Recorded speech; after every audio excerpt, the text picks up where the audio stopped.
রাসূল হব না। তোমরা কোনো পূর্ণ মুমিন হতে পারবে না। তাহলে রাসূলকে কি আমাদের জান এবং মালের চেয়ে তাকে বেশি ভালোবাসতে হবে, সম্মান দিতে হবে। এই রাসূলকে নিয়ে কটূক্তি করে আর আমরা মুসলমান জাগবো না কেন? রাখবো, অবশ্যই জাগা উচিত।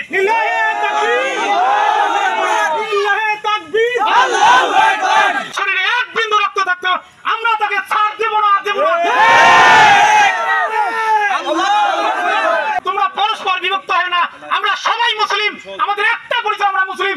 আমরা কোন দলের আমরা ভাগ করি করার জন্য, আমরা প্রত্যেকে মুসলমান। আমাদের দাবি হবে আমরা ইসলাম ধর্ম মানি।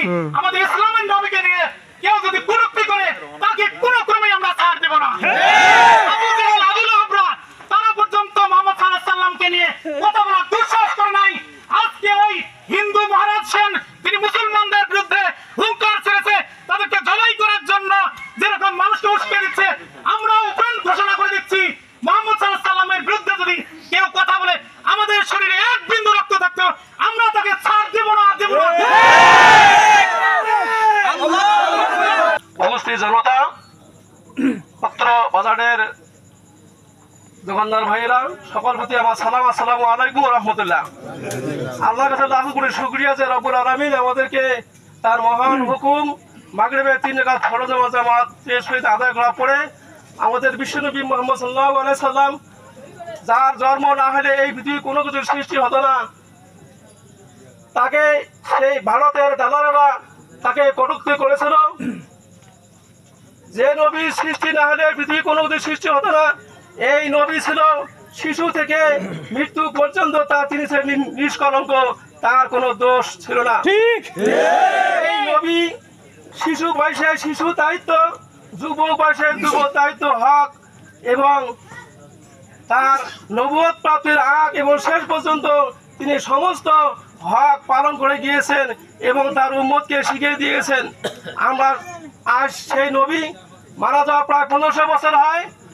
আমরা এই নবী মারা যাওয়ার পরে আমরা সবাই সেই নবীর উম্মত, আমরা তার ওয়ারিস হিসেবে আমাদের সকল মুসলমানের হক তার এই রীতিনীতিগুলা আমাদের মেনে চলা। আর তাকে যদি সেই গালি দেওয়া হয়, কটূক্তি করা হয়, অন্য কোনো হিংস্র পশুর সাথে তুলনা করা হয়, এটা কখনো মেনে নেওয়া যায় না।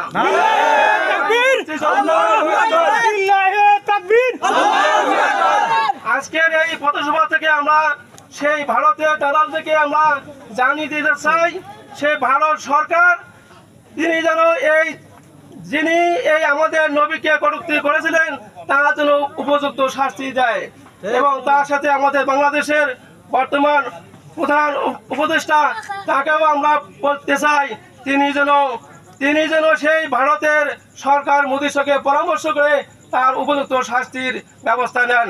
এই বলে আজকে যারা এই মিছিলে এই নবীকে কটূক্তি করার কারণে আমরা প্রতিবাদ সভায় আমরা যারা এখানে উপস্থিত হয়েছি তারা সহযোগিতা করেছেন, তারা সবাইকে ধন্যবাদ জানিয়ে আজকের এই পথসভা, আজকের এই মিছিল সমাপ্ত করা হলো। সকলের প্রতি সালাম, আসসালামু আলাইকুম ওয়া রাহমাতুল্লাহি ওয়া বারাকাতুহু।